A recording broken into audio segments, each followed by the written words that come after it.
ہمیں جو گالیاں دی جاتی ہیں وہ ہم برداشت کرتے ہیں، لیکن ایک بات یاد رکھنا، امام مالک رضی اللہ تعالیٰ عنہ نے فرمایا تھا جب رسول کی توہین ہو اور امت خاموش رہے تو اللہ کا عذاب آ جائے گا، اور یہ فرمایا اس امت کو زمین پر جینے کا حق نہیں، زمین پھٹ جائے اور وہ سب اندر چلے جائے۔ ہمارے لیے آج یہ بہت بڑا ایشو ہے میرے عزیزو۔ انٹرنیٹ پر 24 گھنٹے گزارنے والوں کو آج یہ تک خبر نہیں کہ تمہارے متعلق کیا کیا کہا جا رہا ہے۔ ہمارے بچوں کو اور ہمارے نوجوانوں کو گیم کھیلنے سے فرصت ملے تو ان معاملات میں کبھی کچھ کریں گے؟ چیٹنگ سے فرصت ملے، سوشل میڈیا، فیس بک، واٹس ایپ، انسٹا، یہ سب چلانے سے فرصت ملے تو پتہ تو چلے کہ میرے نبی کی عظمت پر کہاں کہاں ڈاکے ڈالے جا رہے ہیں۔ اے عزیزو، آج ہندوستان کی سرزمین پر سب سے بڑی تعداد میں کسی اسٹیٹ میں مسلمان جی رہے ہیں تو کشمیر میں، اور سب سے زیادہ خراب حالات کشمیر کے ہی بنائے گئے، جو پچھلے 1 سال سے وہ لاک ڈاؤن کی کیفیت میں مبتلا ہیں۔ انہیں تو بنیادی ضروریات تک نہیں دی جا رہی۔ بنیادی ضرورت کسے کہتے ہیں میرے عزیزو؟ آج دنیا اتنی ترقی پذیر ہے، ایک اسکول جانے والا چھوٹا بچہ بھی بغیر موبائل اور فون کے آج نہیں رہتا ہے، لیکن کشمیر کے حالات ایسے ہیں کہ ان کے لیے ٹیلی فون، موبائل سروس، انٹرنیٹ بہت محدود تعداد میں رکھی گئی ہے۔ وہ ضروریات زمانہ جو ہیں اس کا بھی لابھ نہیں اٹھا سکتے۔ ان کا قصور کیا ہے؟ ان کا جرم کیا ہے؟ صرف ایک قانون ان کے سروں پہ تھوپنے کے لیے سال بھر تک ان کو بندی بنایا جا سکتا ہے۔ عزیزان گرامی وقار، ان مدوں پر اگر بات کی جائے تو یہ کہتے ہیں کہ بھڑکاؤ بھاشن ہو گیا۔ میرے عزیز، مجھے بتاؤ، اپنوں کو اگر لوٹتے ہوئے دیکھ کر کے خاموش بیٹھنے کا نام سیکولرزم ہے تو میں اس کو منافقت کہتا ہوں۔ یہ منافقت ہے۔ تمہاری غیرت مر گئی تو خاموش بیٹھو، تمہارے اندر ذرا برابر بھی انسانیت باقی ہے تو تم چیخو گے، پھر آواز اٹھاؤ۔ آپ سوچتے ہوں گے کہ ہمارے جمعہ کے خطاب میں یہ کیا بات ہوتی ہے۔ بالکل میرے عزیزو، یہ صرف جمعہ کا خطاب نہیں ہے، یہ رسول اللہ کا منبر ہے، میرے آقا صلی اللہ تعالی علیہ وسلم کا منبر ہے، جو ہر جمعہ میں ہر خطیب کو ملتا ہے۔ اسی لیے تو ہم کہتے ہیں منبر رسول سے بولا جا رہا ہے۔ رسول کریم صلی اللہ تعالی علیہ وسلم کی احادیث اگر ہم سناتے ہیں تو امت کا پورا حصہ ہمارے لیے مخاطب ہوتا ہے۔ یہ نہیں کہ اس مسجد میں بیٹھے ہوئے لوگ، بلکہ پوری امت کو خطاب ہے۔ جو رسول پوری کائنات کے لیے آئے ہیں ان کا میسج بھی پوری کائنات کے لیے ہوگا۔ آج اگر ظلم کے خلاف ہم آواز نہیں اٹھاتے اور نہیں بولتے تو میں سمجھتا ہوں یہ بزدلی کے آخری دور میں ہم آ چکے ہیں۔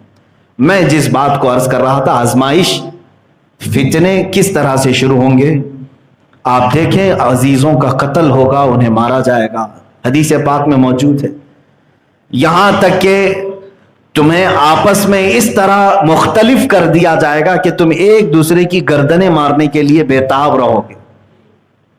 یہ آپس کے متعلق بھی حدیث پاک میں آخر الزمان کی جو حدیثیں ہیں۔ میرے عزیزو، اس وقت جو حالات ہیں اس میں یہ ہے کہ تمہاری مسجدیں اب محفوظ نہیں رہیں گی، تمہاری خانقاہیں ختم کر دی جائیں گی، تمہاری آئیڈینٹیٹی چھین لی جائے، بس یہ ہے کہ تم ایک غلام کی حیثیت سے رہو۔ جس طرح سے پچھلے زمانوں میں کم ذات کے لوگ اور چھوٹی برادریوں کے لوگوں سے غلامی کرائی جاتی تھی، وہی خواب تمہارے متعلق بھی دیکھے جا رہے ہیں۔ تمہارا اس زمین پر رہنا دشوار کر دیا جائے گا۔ آپ سوچ رہے ہوں گے میرے عزیزو کہ یہ باتیں کہاں سے اور کیوں کی جا رہی۔ میرے پاس بہت سارے نان مسلم اسپیکرز جو خطاب کرتے ہیں اپنی قوم کو، بند کمروں میں یا بند ہالوں میں ان کے بیانات موجود ہیں، انٹرنیٹ پر پڑے ہوئے ہیں۔ آج پوری شدت کے ساتھ وہ کیمپیننگ کر رہے ہیں پورے ہندوستان میں، اور ہندوؤں کو اس بات پر آمادہ کر رہے ہیں، بھڑکا رہے ہیں کہ تم 800 سال غلام بنا کر کے رکھے گئے ہندوستان میں مسلمانوں کے، لہذا اب بدلہ لینے کا وقت ہے، تم خاموش مت بیٹھنا، مسلمانوں کو ان کے وطن واپس بھیج دو۔ یہ افغان سے آئے تھے، پاکستان سے آئے تھے، عرب سے آئے تھے، یہ باتیں کون کر رہا ہے؟ کون زہر پھیلا رہا ہے؟ بڑے بڑے اسپیکر ہیں اور باضابطہ ان کے تقریریں، ان کے بھاشن یوٹیوب پہ، انٹرنیٹ پر موجود ہیں، ہزاروں لاکھوں لوگ سن رہے ہیں، اور یہ زہر پیدا کر کے ہندوؤں کو ابھارنا اور مسلمانوں کو مارنے کے لیے، ان کو واپس بھجوانے کے لیے۔ آج دیکھیں پچھلے 10 سالوں میں اتنا زہر بھر چکا ہے معاشرے کے اندر کہ جو اچھے دوست ہوا کرتے تھے ہندو، اب وہ بھی ہاتھ ملانے سے کترانے لگ گئے، وہ بھی ہمارے ساتھ بات کرنے سے کترانے لگ گئے، اس لیے کہ زہر بہت تیزی سے پھیلایا جا رہا ہے، بہت تیزی سے پھیلایا جا رہا ہے۔ ابھی 2 دن قبل میں نے ایک ویڈیو یہ بھی دیکھا، بہرحال وہ لوگ ہمارے لیے دلیل نہیں ہیں، لیکن میں بات ہی کہتا ہوں، کسی سنگٹھن کا صدر ہے اور وہ اپنے پیروکاروں سے کہتا ہے کہ ہر گھر میں ہتھیار ہونا چاہیے اور اس کو صرف اور صرف مسلمانوں کے لیے اختیار کرنا چاہیے۔ میرے عزیزو، کیا یہ بھڑکاؤ بھاشنیں نہیں ہیں؟ اپنی قوم کو ابھارنا کسی قوم کی دشمنی پر۔ میں نے کبھی آج تک اعلان نہیں کیا کہ آپ سب نان مسلم کو لے کر کے شدت اختیار کرو، کبھی نہیں ہم کہتے۔ اسلام اس بات کا حکم نہیں دیتا، بلکہ ذمی کافر، اس کے متعلق اگر آپ حدیثیں پڑھیں گے، میرے آقا صلی اللہ علیہ وسلم فرماتے ہیں اگر کوئی ذمی کافر کو ناحق مارے تو گویا کہ اس نے میرے ساتھ برا سلوک کیا، یہ اللہ کے نبی صلی اللہ علیہ وسلم نے فرمایا۔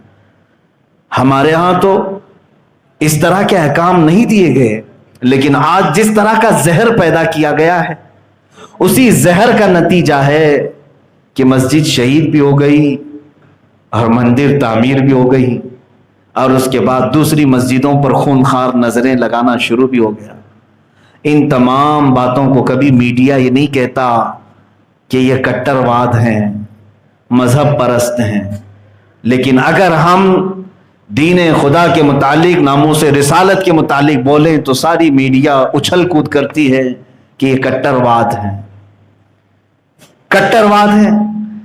میں ایک حیرت کی بات آپ کو بتا دوں، جو انٹیلیجنس بیورو ہماری ہے انڈیا کی، ان کی ویب سائٹ پر مجھے ابھی پرسوں ہے ایک انجینئر نے خبر دی، اس ویب سائٹ پر انہوں نے جو پورے انڈیا کی تنظیمیں جو آتنکواد کرتی ہیں، دہشت گردی کرتی ہیں، ٹیررسٹ ہیں، ان کا ایک سروے لیا اور وہ پوری لسٹ ان کی ویب سائٹ پر موجود ہے، وہ کتنی سنگٹھنیں ہیں، اس میں سب سے زیادہ سنگٹھنیں جو ہیں، تنظیمیں ہیں، وہ ہندوؤں کی ہیں۔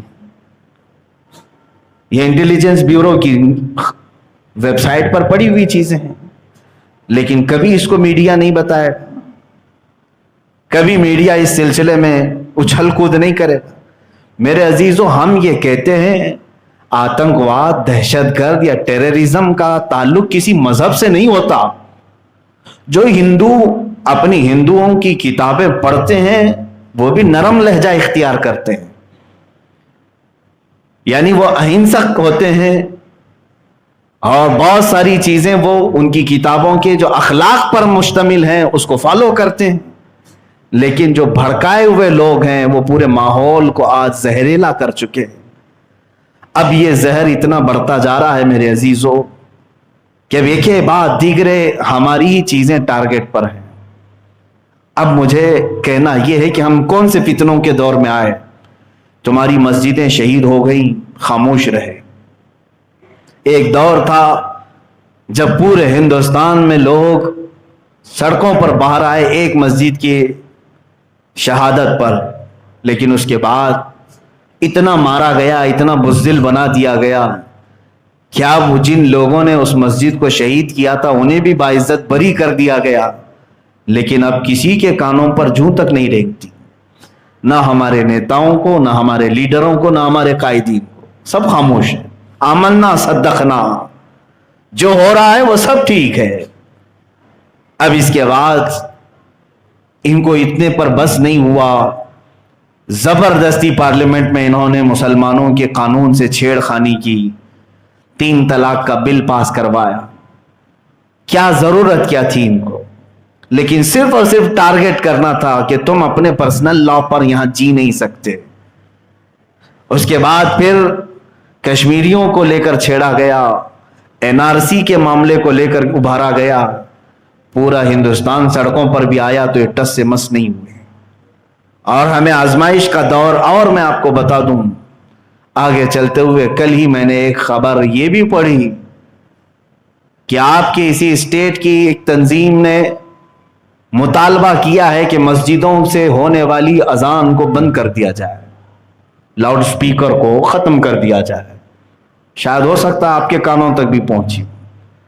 برسوں سے اذانیں ہوتی رہی ہیں، سالہ سال سے، کبھی کسی کو یہ اذانیں تکلیف نہیں دے رہی تھی، کبھی کسی کو تکلیف نہیں دے رہی تھی۔ ان اذانوں میں مٹھاس تھی، بلکہ بیشتر اوقات میں نے دیکھا ہے ہندو بھی اتنی تعظیم کرتے ہوئے نظر آتے ہیں اذان کی جیسے مسلمان کرتے ہیں، خاموشی کے اعتبار سے۔ میرے عزیزو، اذان کا مسئلہ ان کو تکلیف دینے والا نہیں ہے، بس یہ ہے کہ ہرٹ کرنا ہے۔ جو چیز تم علل اعلان کر رہے ہو اس کو ختم کرو۔ اتر پردیش میں اب ایک مطالبہ یہ بھی ہوا کہ یہ لوگ جمعہ اور عیدین میں اپنی مسجدوں سے باہر نکل آتے ہیں، سڑکوں پر نماز پڑھنے لگ جاتے ہیں، اس کو بند کر دیا جائے۔ برسوں سے کبھی نماز کو لے کر کوئی اس طرح کی بات نہیں آئی تھی، بلکہ بہت مرتبہ یہ دیکھا جاتا کہ اگر مسلمان نماز پڑھ رہے ہیں تو نان مسلم کھڑے ہو کر دیکھتے تھے یا تو ان کی حفاظت کے لیے کھڑے ہو جاتے تھے۔ لیکن اب زہر اتنا بھر چکا ہے کہ تمہیں آزادی کے ساتھ نماز پڑھتے ہوئے دیکھنا بھی انہیں پسند نہیں۔ ہم ایک آزاد ملک میں رہ رہے ہیں، لیکن میں آپ کو بتاؤں کیا کیا چیزیں چھینی جائیں گی۔ نمازوں کا معاملہ آیا، لاؤڈ سپیکر کا معاملہ آیا، اتنے پر بھی خاموش نہیں رہے۔ آپ دیکھتے ہوں گے اتر پردیش سے وہاں کے CM کا اعلان کہ لو جہاد کے خلاف ہم قانون پاس کریں گے۔ یہ کیا لفظ ہے لو جہاد؟ پورے اسلام کی ڈکشنری میں لو جہاد کا لفظ ہی نہیں ہے۔ آپ مجھے نکال کر کے بتائیں 1400 سالہ ہماری تاریخ کی کتابوں میں کہیں سے یہ لو جہاد کا لفظ تمہارا اپنا بنایا ہوا ہے؟ اسلاموفوبیا، اسلام سے لوگوں کو ڈرانے کے لیے، لوگوں کے دلوں میں بھے پیدا کرنے کے لیے تم نے نئے نئے الفاظ گڑھنے شروع کیے۔ میرے عزیزو، اب تو حالات یہ ہے کہ انہوں نے قانون یہ پاس کرنا ہے۔ لو جہاد کا مطلب یہ ہے کہ کوئی بھی مسلمان لڑکا ہندو لڑکی سے شادی نہ کرے۔ ان کا کہنا یہ ہے کہ وہ لڑکیوں کو اپنے جال میں پھانستے ہیں اور پھر مسلمان بناتے ہیں۔ میں تو کہتا ہوں یہ قانون آنا بھی چاہیے، اس لیے کہ اسلام میں نکاح جو ہے مسلمان کا مسلمان کے ساتھ ہی حلال ہے، مسلمان کے ساتھ ہی جائز ہے۔ اکا دکا حالات ہوتے ہوں گے کہیں پر، لیکن ہم آزاد ملک میں رہ رہے ہیں۔ اگر تم نے قانون بنا بھی دیا تو بہت اچھی بات ہے۔ میں تو چاہتا ہی ہوں کہ ہمارے بچے ہماری بچیوں سے نکاح کریں۔ کیا مسلمان لڑکیاں کم ہو گئی ہیں، ختم ہو گئی ہیں؟ نوجوانوں، تم اپنے اسلام میں پیدا ہونے والی بچیوں سے ہی نکاح کرو، اچھی بات ہے۔ لیکن میں سمجھتا ہوں یہ قانون بنانے کے بعد سب سے پہلے اس قانون کے شکنجے میں کون آئے گا، اس پر کیا یہ قانون لگائیں گے؟ لو جہاد کا قانون میں سمجھتا ہوں سب سے پہلے BJP لیڈروں کے اوپر آنا چاہیے، اس لیے کہ ان میں 2 بڑے مسلم نیتا ہیں اور دونوں نے ہندوؤں سے شادی کی ہے۔ تو سب سے پہلا تو یہی اسی سنگٹن نے شروع کیا ہے۔ عزیزان گرامی وقار، یہ سب باتیں اپنی جگہ پر، لیکن مجھے جو کہنا ہے وہ یہ ہے، یہ کہ بعد دیگرے یہ چیزیں بڑھتی چلی جائیں گی، بڑھتی چلی جائیں گی۔ تمہاری داڑیاں پکڑ کر کے تمہارے چہروں پر مارنا، ٹوپیاں کھینچ لینا، مسجدوں کے لاؤڈ سپیکر نکالنے کی بات کرنا، تمہاری تقریروں سے انہیں الرجی ہونا، لو جہاد کے الفاظ لانا، یہ سب کرتے جائیں گے۔ تمہاری آزمائش کس بات پر ہو رہی ہے